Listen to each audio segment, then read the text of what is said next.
Leviathan 99, a radio drama by Ray Bradbury. Christopher Lee, Robert Edison, Walter Fitzgerald, and Dennis Hawthorne, as Ishmael, who tells the story, play the main characters in this radio-dramatic space-age poem, for which Tristram Cary composed and executed electronic music and sounds in stereophony. Ray Bradbury, whose many science fiction novels include Fahrenheit 451, which was filmed, and The Illustrated Man, which is being made into a picture, also wrote the screenplay for John Huston's Moby Dick, which may have given him the impetus to write his radio drama.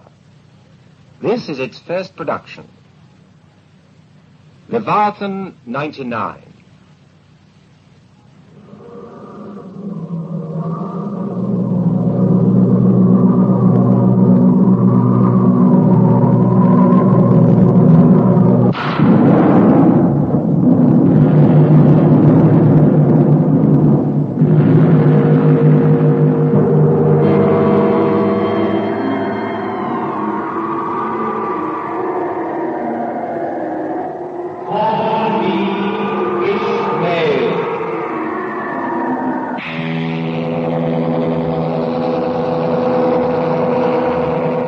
Ishmael, in this year 2099, when strange new ships sail toward the stars instead of under them, attack the stars instead of fearing them, a name like Ishmael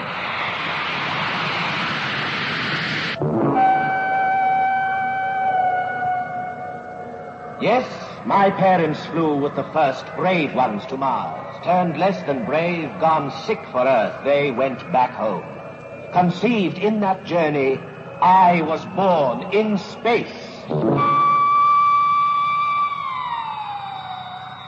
A child so birthed in desolations, homeless between yestermorrow and noon's midnight, must have a proper name. My father knew his Bible and recalled another outcast who wandered dead seas long years before Christ.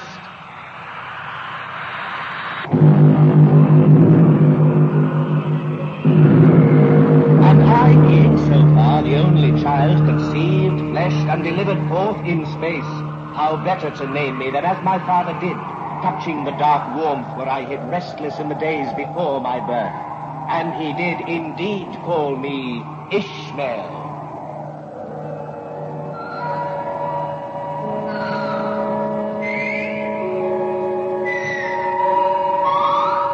As did my friends, who seeing the stars rise and a deep space in my eyes as we flew kites or sailed our homespun gliders, confessed themselves glad I had been named Wanderer, an aspirant of aerial devotions whose destiny would find him out.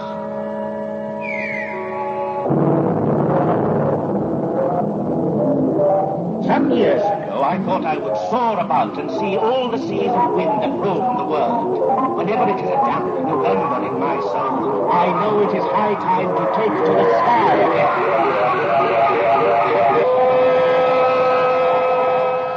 There is a magic in air that pulls all men, and man so drawn floats up with eagle, hawk, firewind, or whispering balloon, to test the cloudless winds that circle sweet seas of grass and salt seas of brine, until at last he faces on that greater sea of space with its billionfold of stars.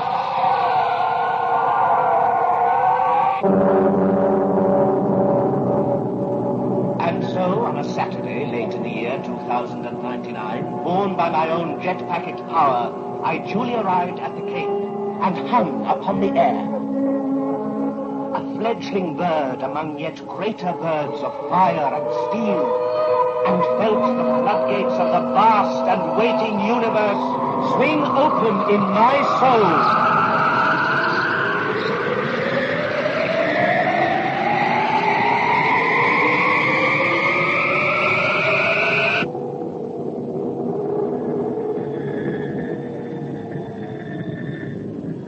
Then I went down into town.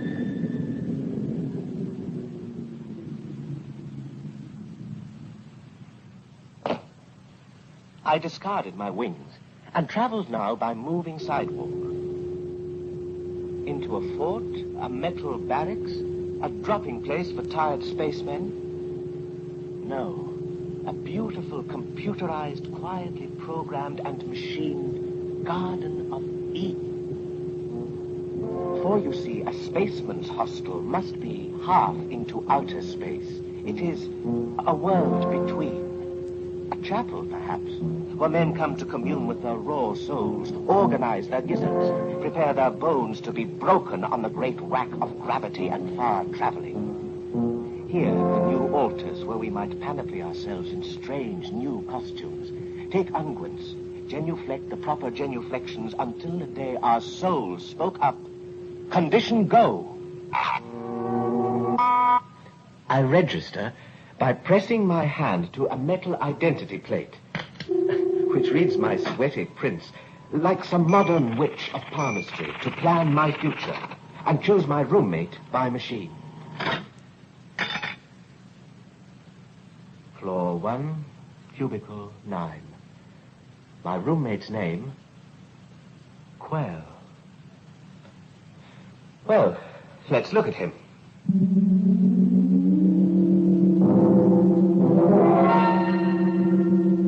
The moving floor guides me past robot museums, where other spacemen, like myself, sit with mechanical Platos and Socrates under a Mediterranean sun. They do not know me, or they will not. In 100 fantastic new-style schoolrooms, electric oracles of Delphi, robot men, complex as beehives, honeycombed with knowledge, wise as the names they bear.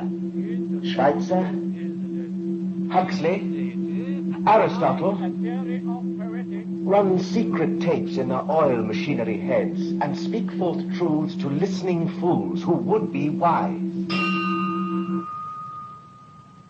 But here's my room. There's my thumbprint on the scanning lock. I hope my roommate is not a huge spider. I do try to like spiders, but... There.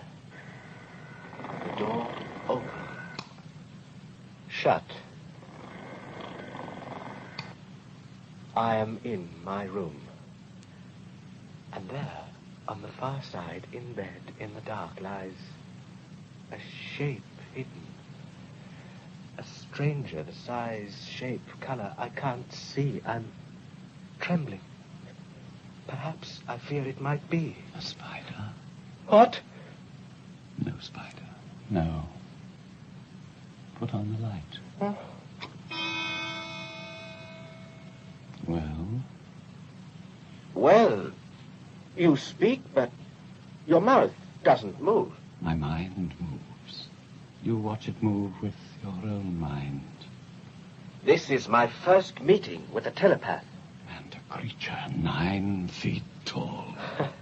I was wondering where your beanstalk was. My name is Quell.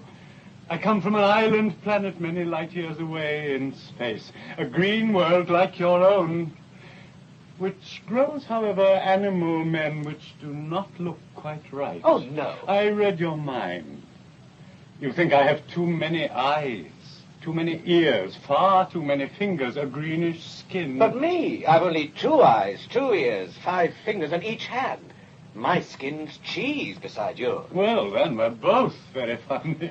And both human. Yes. But what is human? Size, shape, color? No. An idea. To behave well. Creatures of the sun that we all are, to not give darkness to others. That is human. So, too many eyes have I, too many limbs, too many fingers, too many years, but still we're the same. Now, Ishmael, shall I grind your bones to make my bread? Or shall we be friends? Friends.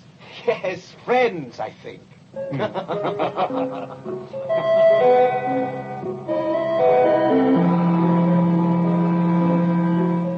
And friends we were.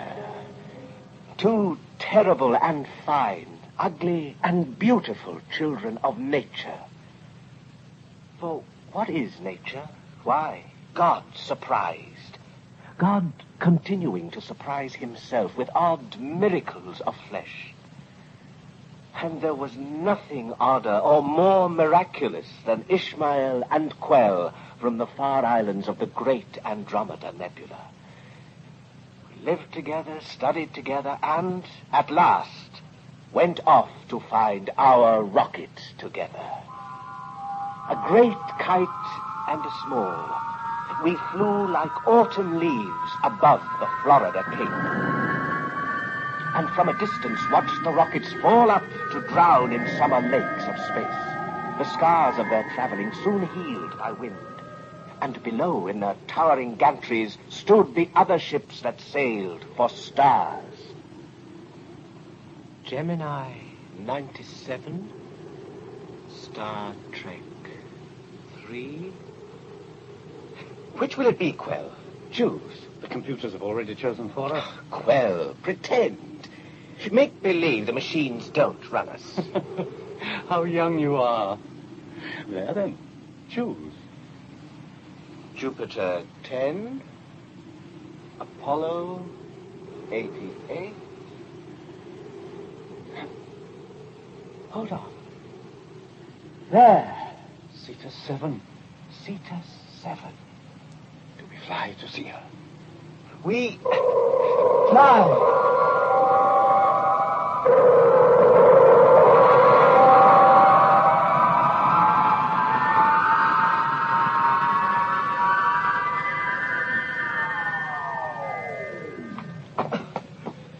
There. Biggest rocket ever built. Cetus. Sirs, Yes? friends, We are no friends of yours. you're quick to read my mind. Is that your rocket? It is. You tread the rim of the abyss. Pull back. Don't go. You, young one, listen, do you know that rocket's captain? Not eye to eye. Eye to eye. You've touched the nerve. For when you meet him, do not peer into his eyes. Be warned, he has none. None? Gone blind? No, stricken's for the word. Burnt blind in space some years ago. His skin, his mind, his soul, all burnt, but somehow hung together. He lives on. But you knew it. No. And want no more from you. No, you've read my mind. Now, tell your friend about your captain. What burnt him blind? Where? When? For what strange reason? Was he a priest of space run after God, and God turned and gave him darkness with one blow? Is your captain all one piece, or does it show where he was sewn back up? Does midnight still peek out through holes the doctors couldn't mend? Is he all one scar? Was he born albino, or did terror color him up and whiten him out like awful snow? Oh, fine. Then turn away. The Cetus is not your ship for space. It's no man save the captain's, and the captain's lost forever. Morning, friends. Hey, Sunshine, what's your name? Elijah. James Elijah. Morning, dear friends. Morning.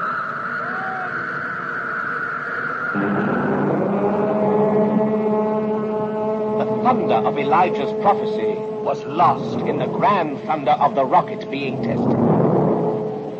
The last of 1 million supplies were going aboard.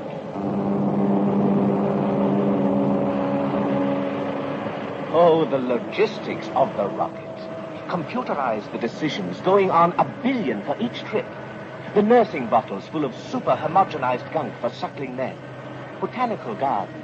Rare, small, compacted jungles which inspire bad, suspire good, oxygenated airs. Capsuled ocean seas which grow algae for atmospheres and salads. Machines which spin the sweats of rocket man to fresh new rains to be drunk again.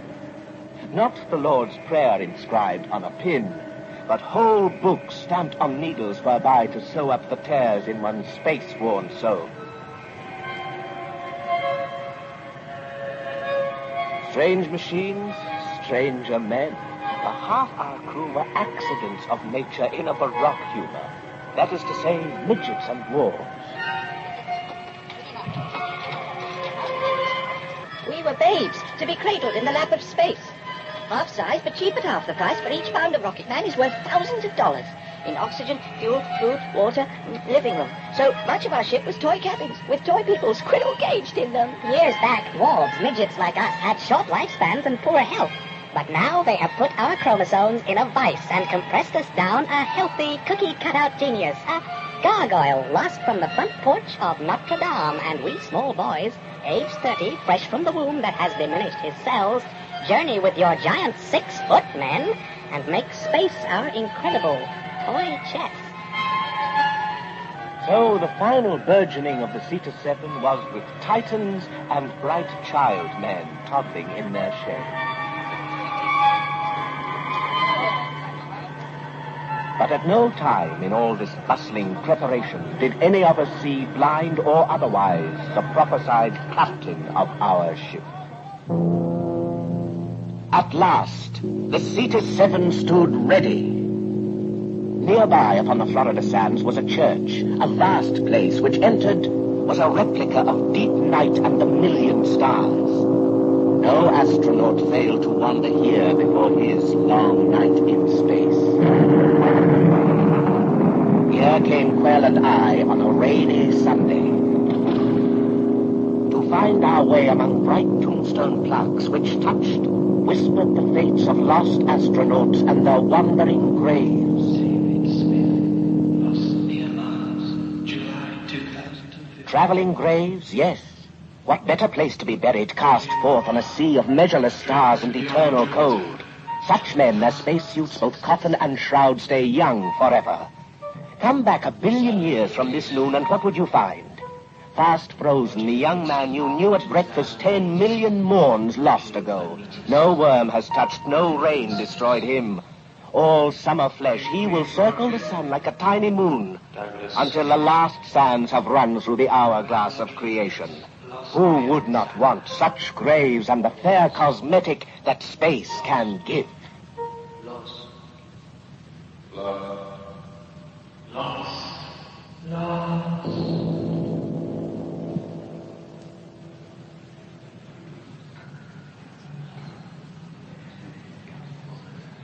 In the pulpit, at the center of the spaceman's chapel, stood a man who had died 100 years ago.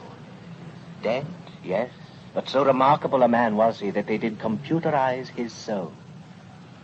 That is, they did up his voice on tapes, made circuitries of his merest breath and motion, then locked it all in plastic flesh and steel. So now before us stood Father Ellery Polworth. A monster robot? No. Gentle essence of the man. Is God dead? An old question now. But once hearing it, I laughed and replied, no, not dead, but simply sleeping till you chattering bores shut up. A better answer is, are you dead? Does the blood move in your hand? Does your hand move to touch metal? Does that metal move to touch space? Do wild thoughts of travel and migration move behind your flesh? They do. You live, therefore he lives. You are the thin skin of life upon an unsensing earth. You are that growing edge of God which manifests itself in hungers for space. So much of God lies vibrantly asleep. The very stuffs of worlds and galaxies, they know not themselves. God reaches for the stars. You are his hand. Creation manifest. You go in search. He goes to find. You go to find himself. Everything you find along the way, therefore, it will be holy. On far worlds, you will meet your own flesh, terrifying and strange, but still your own. Treat it well. Beneath the shape, you share the Godhead. You Jonahs are traveling in the belly of a new-age metal whale, the rocket ship. You swimmers in the far sea of space. Blaspheme not against yourselves or the frightening twins of yourselves you find on far worlds, but ask to understand the miracle which is space, time, and life in the high attics and lost birthing places of eternity. Woe to you if you do not find all life most holy. Better than if you stay locked forever in the belly of the rocket like Jonah, never to be vomited out upon dry land. The thunder of the storm ended the sermon. The thunder of a rocket echoed the storm.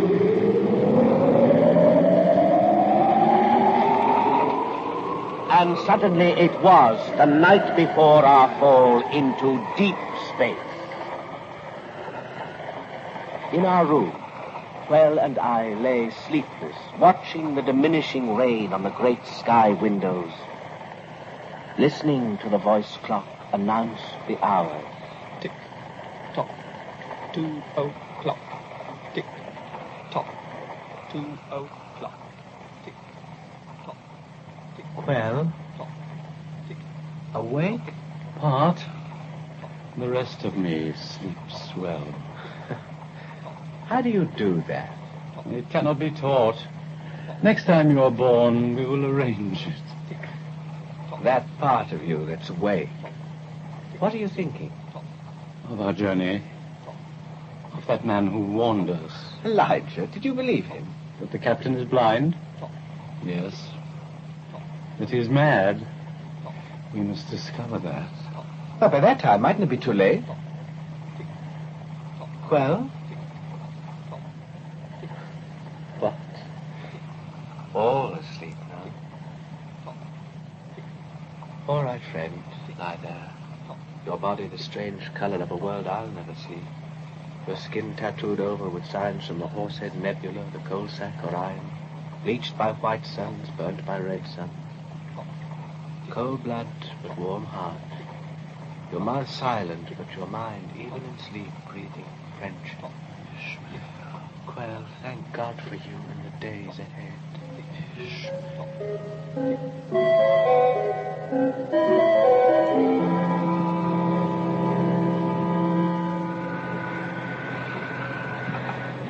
Take off time at sunset, 7:31 hours. Take off time, sunset, 7:31 hours. At sunset, aboard the rocket, we, the crew, waited. And the sun rose again. That is to say, the gantry elevator bearing one man rose up through the twilight air. And the elevator, rising high and swift, caused the sun, just gone below the earth, for a last moment to reappear. The sun, thus summoned back, played golden light upon this man who came alone and last. But if the sun played upon his face, he did not know nor see. And as for us, we only heard our captain step upon the landing.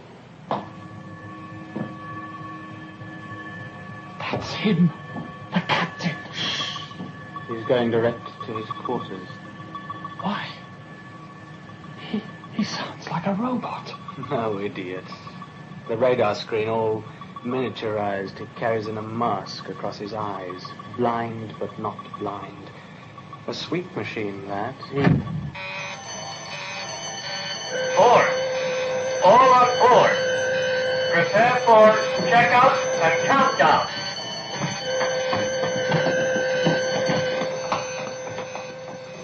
The blind captain was indeed with us, unseen and locked away. We lay like spiders in our shock absorber webs, waiting for the fire wind to seize and throw us at the sky. And seize and throw it did.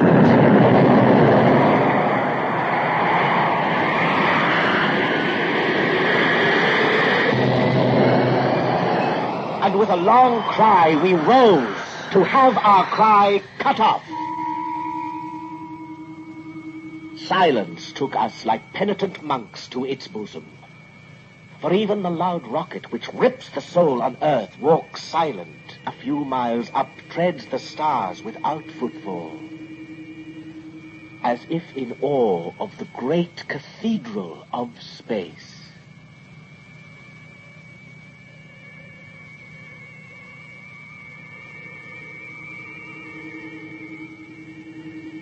Ship's log, Cetus 7, August 2nd, 2099. Out of sight of land. How strange to put it this way, yet true. Out of sight of the blessed land, which means all earth and those we hold dear upon it. All faces, houses, trees, streets, towns, cities, meadows, ocean, seas. Gone. All longitudes, latitudes, meridians and hours, all nights and days, all time. Yes, time too. Gone. No sunrise, no sunset, no sound, no wind. How lonely. Quell, will we make it back? See Earth again?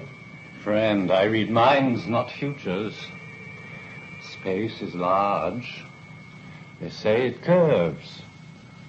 Perhaps our end is in our beginning. Work SWAT report on the double.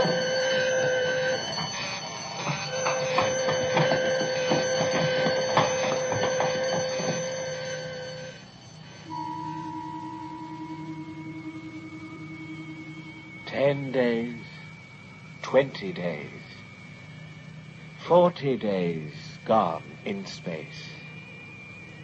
Our destination, a star in Cygnus, about which might roll a planet moist and green as Earth. We could not tell. We only went to see. Traveling up the speed of light, 186,000 miles per second, we could reach and return from that far world in 10 years. 10 years. 3,650 days of endless traveling night. And only work could save us from the boredom that slowly slides into moron insanity. Work in the chemistry lab. Work in the compacted jungle swamp which cycled our carbon dioxide and gave us fresh oxygen and green salads for lunch. Work at repairing the ship's skin when rare meteors hit. Meteors strike. Our double. The penalty pass. That is fatal. Work which meant in seconds we must slap the great adhesive patch fast, so our air did not rush out and leave us swiftly dead. Work, work, work.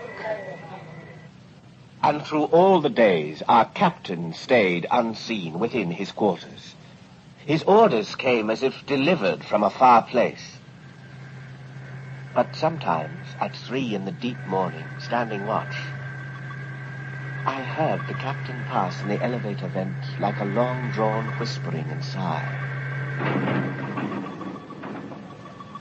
Or heard him take the airlock door outside alone, there to stand sentinel to all space, to walk with magnetic boots upon the sounding flesh of our ship under the stars.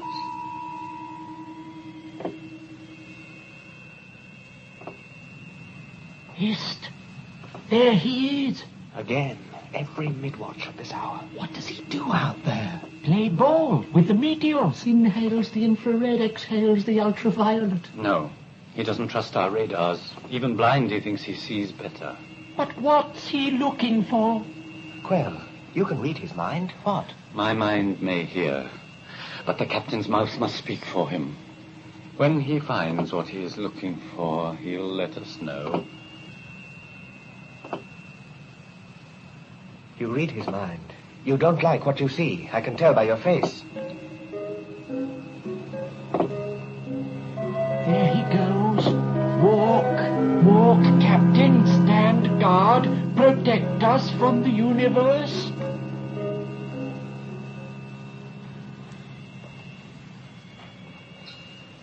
Logbook entry. 50 days out from Earth. We... Young man? Mr. Redley, sir. Don't jump, boy. Do you know the past 5 minutes you have stared at that door. Well, sir, the captain's there. I thought 50 days. Well, isn't that a long while for him to stay shut in? How long is short to him, boy? Such loneliness would drive me mad. Yes, well, there are some who savor madness all their days. It is the cud and titbit of their life.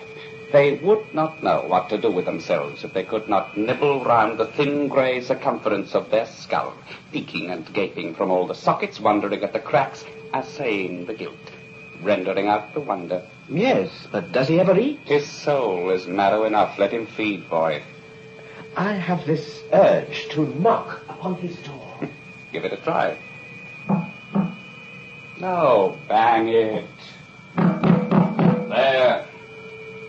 Does he never answer, then? If he knew God were out there, he might stroll out for a chat, but you or me, boy, do your chores. Do your chores.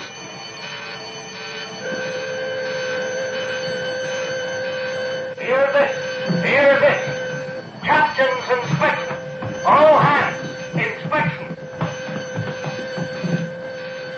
He's coming out. The captain! Don't stand there, idiot! Line up!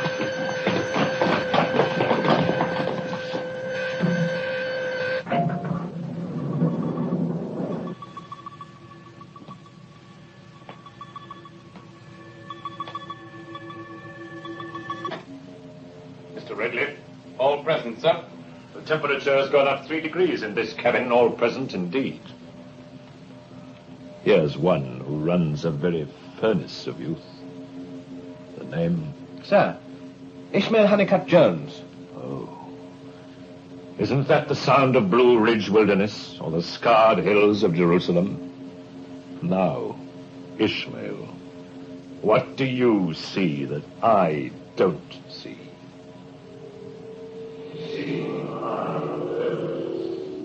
I saw a man tall in stature and tall in years. Not old, but with oldness skinned over him. A prime unprimed by lightnings. His face white, hair white, hands white, uniform white, all everything cut from the same nothings. This was our blind captain who led us toward the stars. Behind his dark firefly machine radar electric glasses, I knew if I seized them off, I would find eyes the color of minted silver of fish that had been born, lived, and died in the deep night. White, the man was white, all white, to match the whiteness of his much affrighted soul.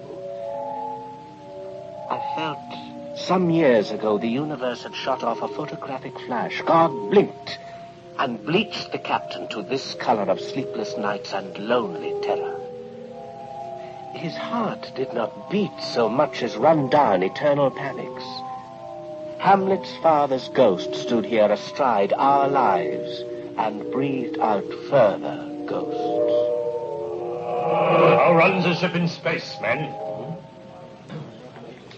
With tight seams and oxygen suits at the ready, sir. Well said. And how do you treat with a meteor, men? 5-second patch job and all hands saved, sir.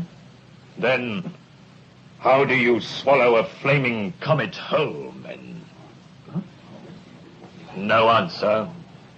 We have not as yet seen comets on the breakfast menu, sir. You have not.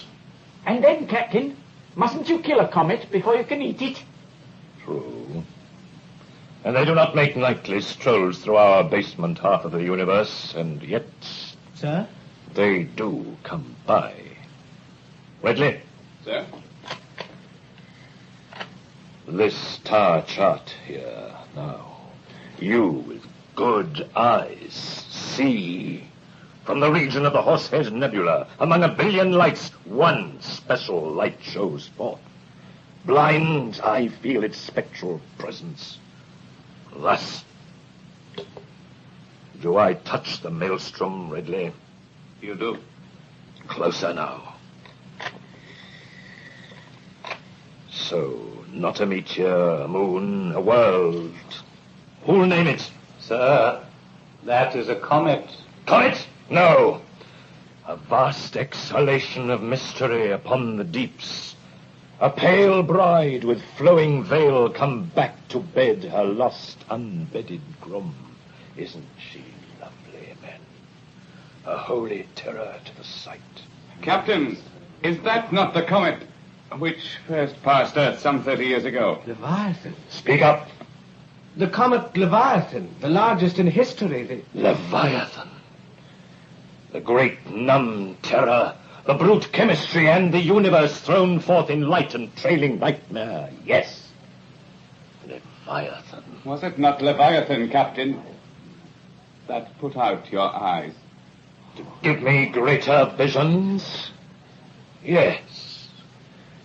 Leviathan, I saw it close. I touched the hem of its great billion-mile-long bridal veil. I circled round the shimmering abyss of snow, gone lost in space, and then that virgin whiteness, jealous of my loving glance, rubbed out my sight 30 years ago. I see it still upon my inner lids, bunked down at night, so passing strange, so full of Arctic miracles, that huge white rushing thunderhead of God. It brought me running. I offered up my fevered soul, all bright. It snuffed me out. Yet now I rub my bones to kindle me again, for look. Leviathan returns. Now the avalanche of nothingness comes back. For this I seek in space with rocket and with men. As one, we'll rush to meet that downfell light, which having doomed, now cycles round to doom itself. That Cyclops' eye long gone deserves a blow. I'll lift my hand, your hands, to make the strike. What? Silence. They are overwhelmed, sir. Yes, for ours is a holy mission. There will be none greater in the time of man, though our sands run forever through a glass as big as creation's landfall in far Centauri. Technicians, scan alert! We do not idle by for Leviathan to arrive. We run to catch. Then, it is a long white traveling funeral in space, a light that puts out light. Let us slumber it forever, make it celebrate its own death. Ready the alarms. The first man who scans it in gets double his fees for the journey. Squads, disperse. Fall out!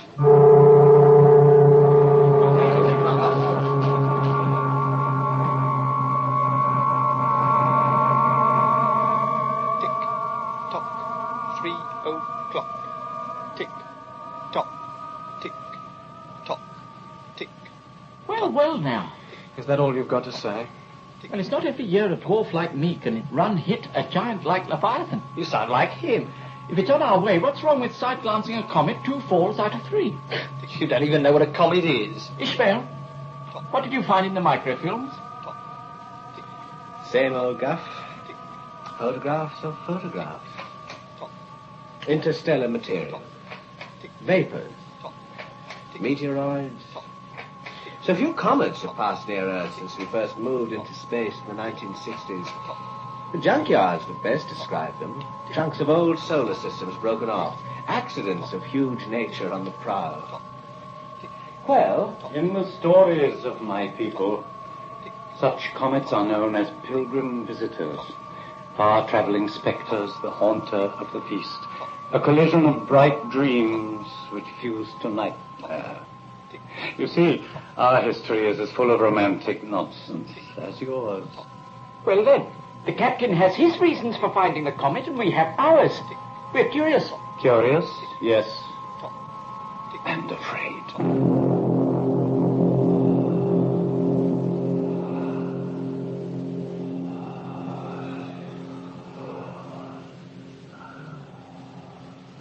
Captain?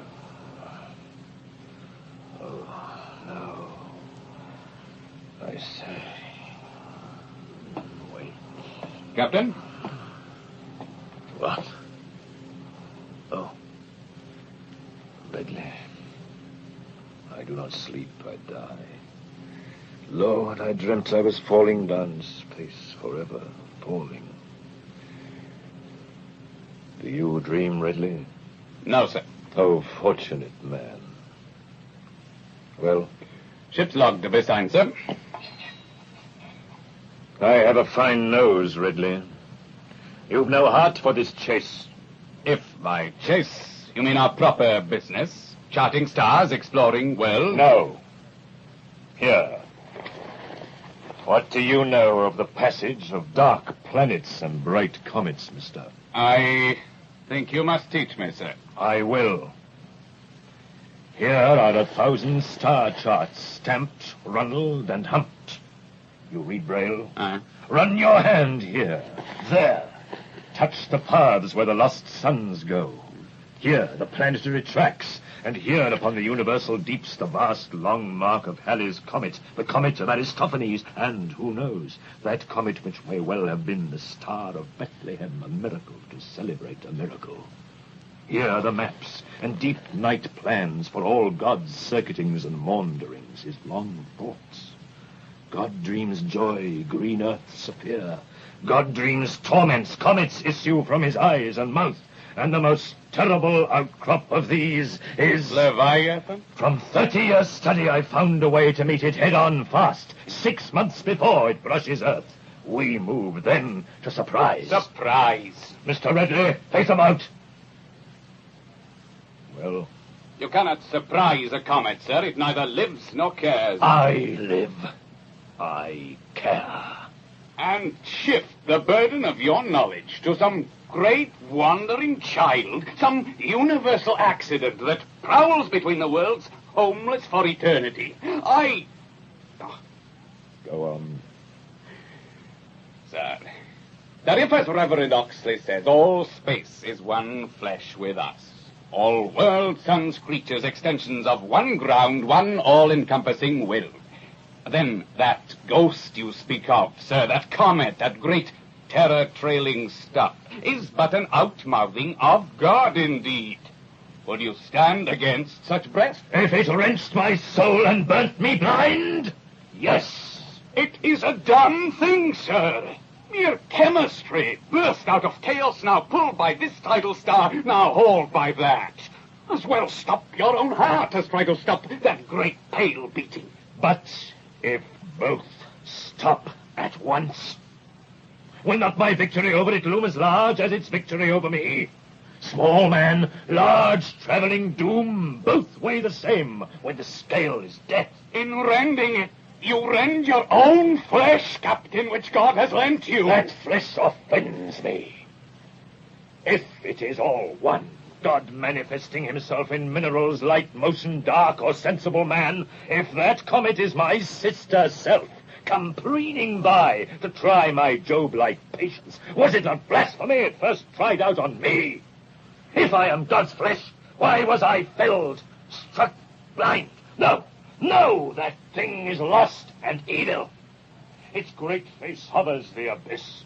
Behind its mindless glare I sense that juice which oils the cogs of nightmare and the pit. And whether I see it in hellfire man, cannibal shark, or huge white blinding mask flung down along the stars to frighten men and push them to impulse less than human, more than bones and soul can bear, I must attack. Talk not of blasphemy to me, sir. It tried me first. I want its flesh. God help us. He does. If we are his stuffs, alive, then we sinew his arms seized out to stop that light-year beast. Would you turn from this greatest hunt? Sir, I am against you, but don't fear me. Let the captain beware of the captain. Beware of yourself, old man.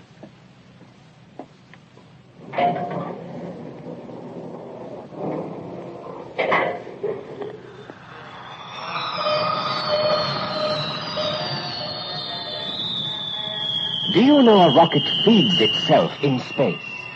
It wallows like a great fish in streams of subatomic life, interstellar minnows as 'twere, subliminal seas and royals of energy, like those tides of grit, the tiny particles in Earth's oceans which feed whales.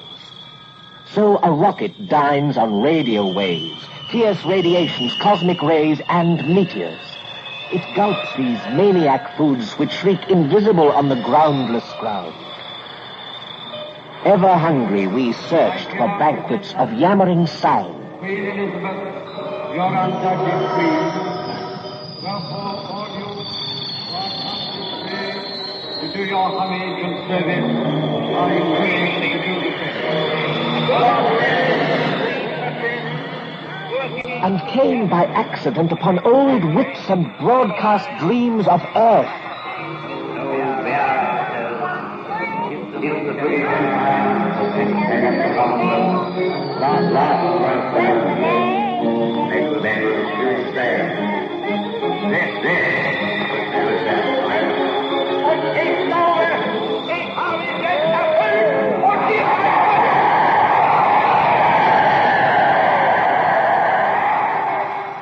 No sound, they say, is ever truly lost. In electric clouds, all safely trapped, we tuned up echoes of forgotten wars and peaceful summers. The question of Anglo-German relations is of the first importance for the two countries and for Europe. I agree. Captain, right up first one. Request slow speed. Now passing spacecraft containing radio data from year 1938. Turn away, Radar 1. Sir? Turn away. And turn we did from the wandering voices, those lost children of time. And then, a few days later...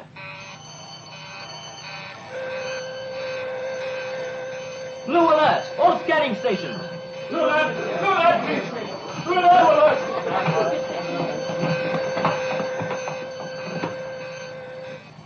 Beyond belief. What is it? An ancient moon? Yes. From our system? No. From another star? Yes. Torn loose in some accident, traveling all by itself in space. And covered with towns, cities, ancient gardens. I don't believe. Yet there it is. Terrible. Beautiful. How long do you think this moon, with all its dead cities, has been rushing through space alone? 1,000 years? 1,000 times 1,000. Oh, lovely. The spires, the jeweled windows, the lonely courts. Retrograde rockets, stand by all hands to diminish speed. Disregard. Continue course. Captain! Sir, we saw. Mr. Redley, who commands this rocket? Why, Did I give orders for reconnaissance? I quite forgot myself. This moon is very old and fine. Our job's to touch down on such worlds, to photograph, record. Yes, I see. Lovely. Passing strange. There was a time when Our job lies elsewhere. Press on.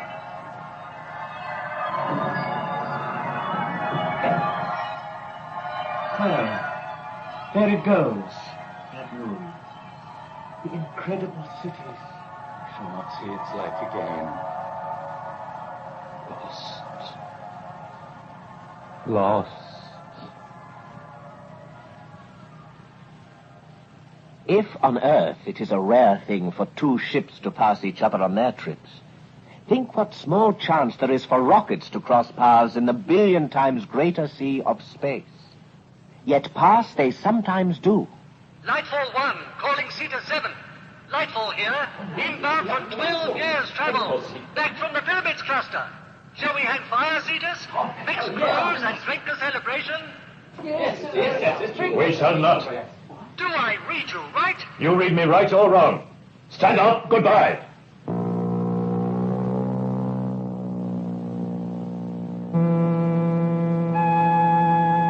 No sooner fleeing one than we came upon another, sadder rocket full of men. Rachel's captain, calling captain of the Cetus there. Have you seen a small life rocket craft? A space storm took it off. We paced that comet. Comet? What? Leviathan? Leviathan, yes. My son, oh God, was curious. He took the life craft out to search the comet's wake. I'm losing time, sir. Why, I've lost my very life. I go to redeem your son. God help you, Captain. God forgive you, master of the Cetus 7. So the Rachel, mourning for its lost children, fell away. And we moved toward collision course with annihilation. Rogers, Smith, Quell, Mr. Redley, why all the secrecy? There's your reason. The captain outside again, under the stars. I'd like a stroll myself. I do not speak on strolls at odd night hours, Mr. Smith. I speak on information we let pass. Lost moons we left behind. Jobs we did not do. This comet's a job. We measure all that comes our way. Measure with man. Mr. Redley. Quell? Now what? Quell? I do read minds. Let my mind gather yours and move outside to stand watch with our captain. Now. I leave a track down all of space, and space moves in to rub that white track out with meteor dust and worse. Well, let nothing do its worst. I pass.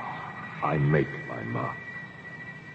Mr. Redley, I protest.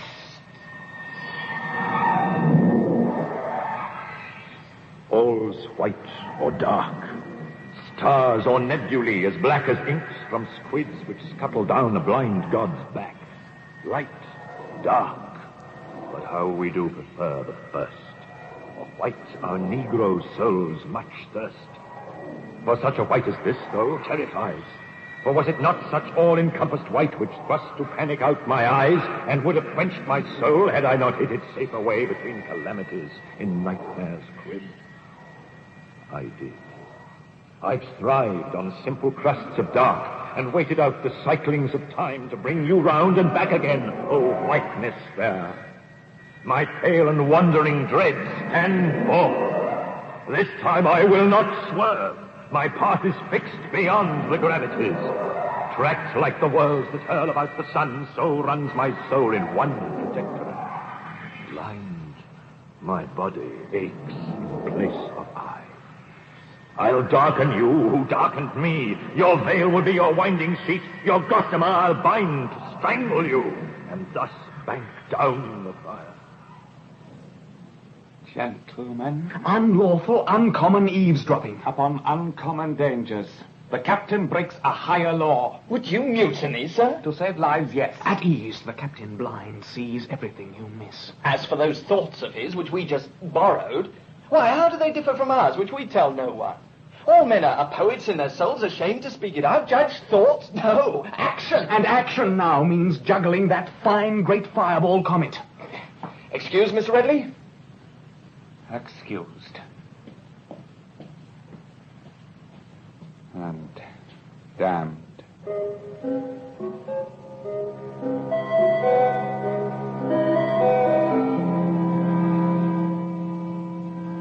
By night, I totted up my list of growing fears. The radio voices spurned, the strange moon shunned, the celebration of 2 rockets passing in the long night refused, and the urgent need of a captain searching for his lost son ignored as if unheard. And then, most frightening of all,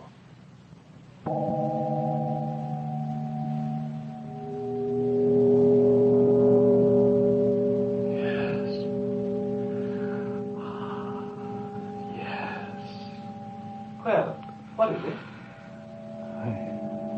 Speak up. Music. Music? From where? The island worlds. My home. Your planet? Billions of miles away? Oh, Lord. My world and more. The music of my father's suffering and death. strange. We don't expect composers on other worlds, grandfathers who write symphonies.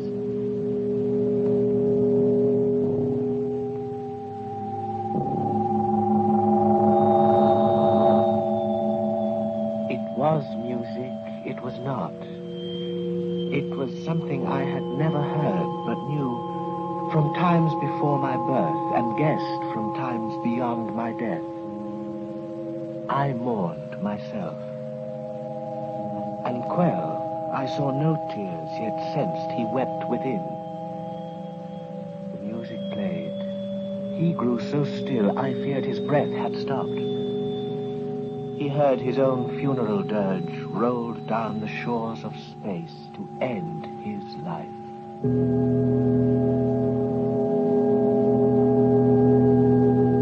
It's over, Quell.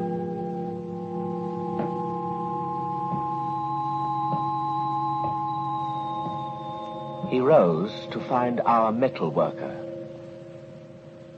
Sir?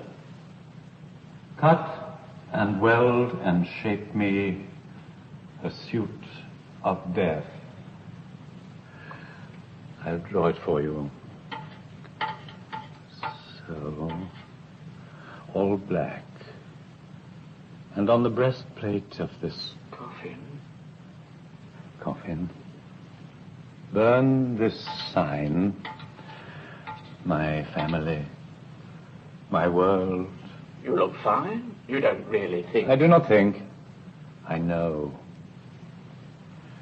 Make the suit of dark metal.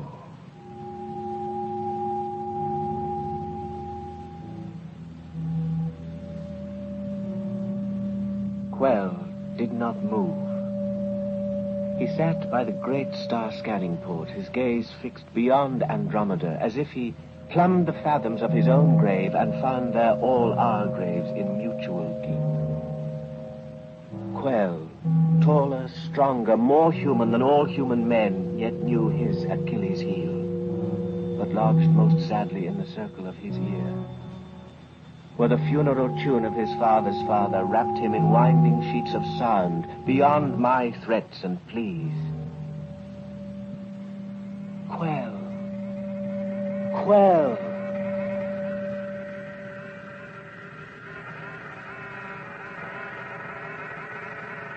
Meanwhile, the metalworker cut and burnished the uniform all black, which Quell would wear in death.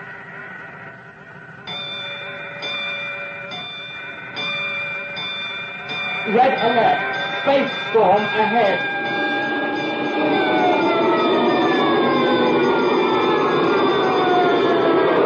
White terror, the rushing comet approached. But first it sent a messenger ahead to warn us off. A storm of gravities, atomic whirlwinds, cosmic explosions, and warpings of space, which wrecked our ship. Captain, permission to turn back. We'll be destroyed. We do not turn. It's testing us. Head on, Mr. Ridley. Head on.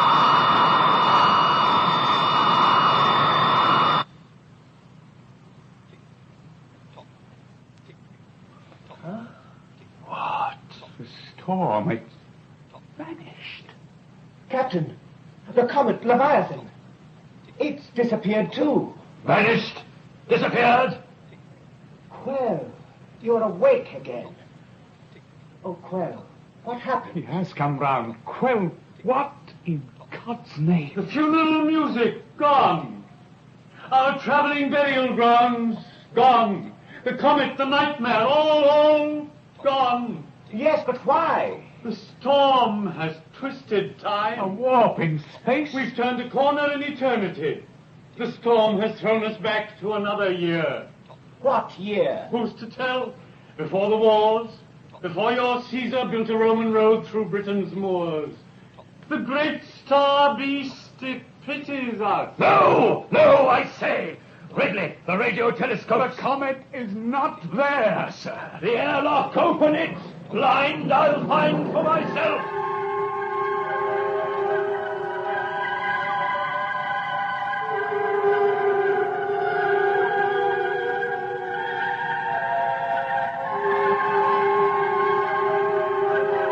Our captain stood outside on a rocket ship becalmed in peace. It was indeed a time between. and Redley stood with him between the stars.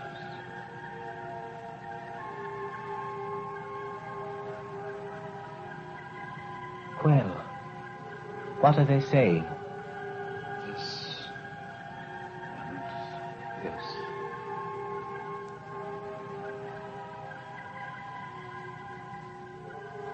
Peace and mild weather. Gone. All the fury, all the burning whiteness, gone. Captain, it's given us a last chance to escape. Escape to what? To land back on Earth and be greeted by Charlemagne, to watch Caesar fall down dead in the Forum?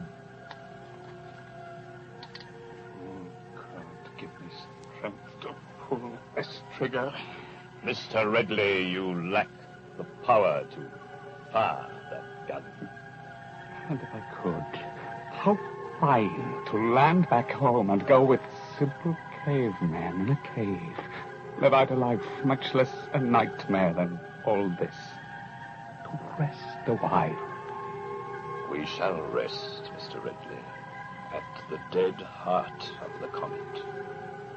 We shall fight free of this calm, rejoin time on a proper footing, seek, and finally destroy. Oh, Lord, if I were sure of murdering you as you of murdering it, which will at last do murder to us all. The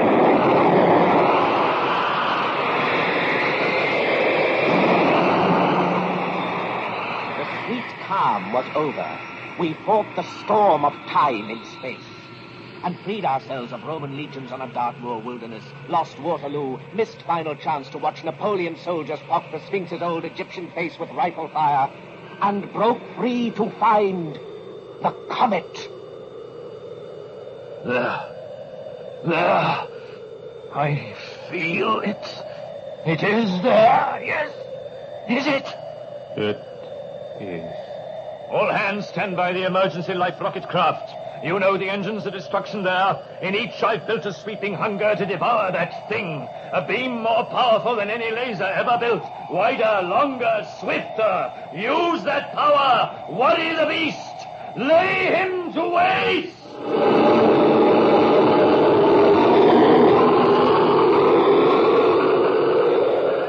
The comet approached, and it was a great white holy terror that filled up all the universe and put out every star. And Quell awakened from his trance, and every man of proper will dropped their masks and took on madness. All human flesh was gone. Red blood was all that moved our ship. The comet loomed. We ran as children run to happy games. Lifecraft 1, launch! Lifecraft 2, launch! Mr. Redley, take command. This rocket is yours. Boys, stay behind. Well, you come with me. Quell, you put on that black metal. The suit, yes, with the death symbols on it. Let me go with you. Stay and live. You will live, I know, to be very old. Be happy, Ishmael. Good friend. Goodbye. Oh, Quell.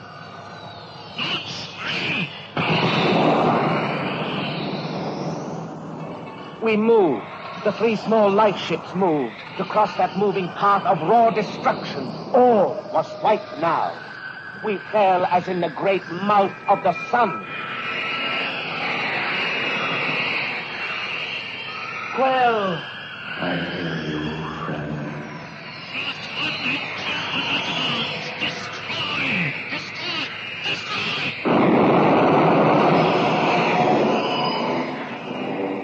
Destroy and be destroyed. Like mice who nibble at one wave of milky sea, their laser beams all shrieking, but made small by greater shrieks of light-year maddened beasts now gone insane. The comet swept them up and turned them roundabout in time. The first storm seemed the merest bubble burst upon the edge of greater hurricanes of interstellar night.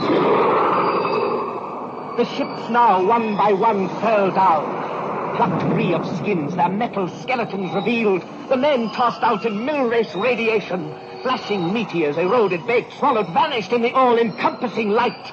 each man thrown to a different warp in time.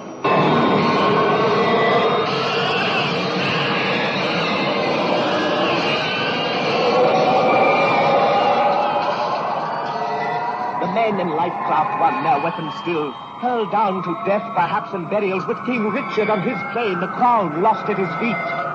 The men in Lifecraft, too, spun further on to drop in open grave with Yorick's skull, or near the tomb in Illinois where Lincoln dreamt away. I do not know.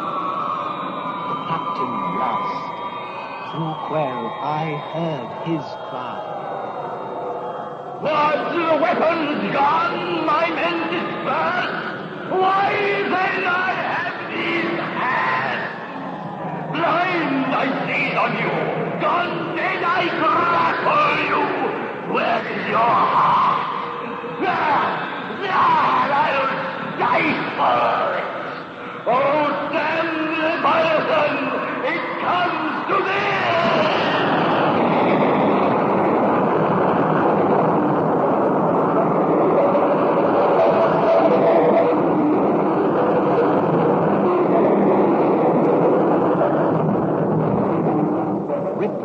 I was tossed forth myself. Alone I watched as now at last the whiteness went its way. With gibbering voice off down the long black mineshaft of the universe, its bridal veil trailing despairs and woes, celebrating itself, a mindless mystery forever in motion. Vanishing. An echo. Gone. And gone all ships, men, large, small, sane or mad, the captain with them, madness maddened. And for 1 billion years I knew that Leviathan on return, circling round, would bring back with it him who would have done it unto death. The two of them were one at last, the hunter and the hunted, the fearer and the feared, the flesh and the impaler of the flesh, the madness and the vaulting dream of madness, together forever through centuries yet unborn. Ships, men, and the captain of the men. An endless cortege for the spectre ghost.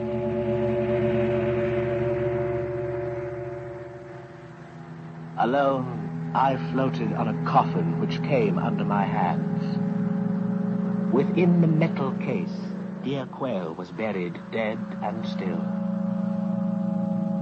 I drifted so upon this strange life raft among the stars for timeless days, until a rocket passing picked me up at last. It was the Rachel, who in her long search for her missing children found but another orphan.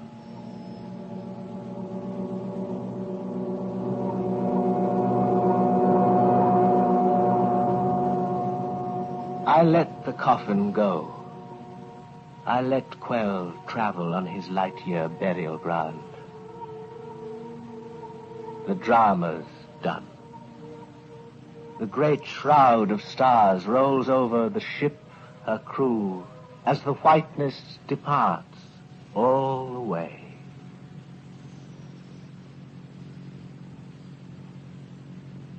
I, Ishmael, remain to tell you this.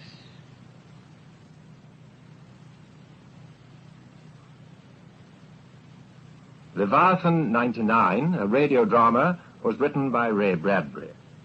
The electronic music was composed and executed in stereophony by Tristram Carey.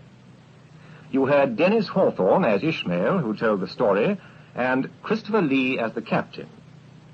Robert Edison as Quell, Walter Fitzgerald as the warning man, and Dennis McCarthy as Father Ellery Colworth. Alexander John as the first mate of the Cetus 7, and Ian Thompson, Anthony Jackson, Christopher Bidmead, Nigel Clayton, and Leroy Lingwood as members of the crew. Frank Henderson as Lightfall 1's captain, and Rafe Truman as the Rachel's captain. Technical direction was by Harry Catlin, and the play was adapted for stereophony and produced by H B Fortuin.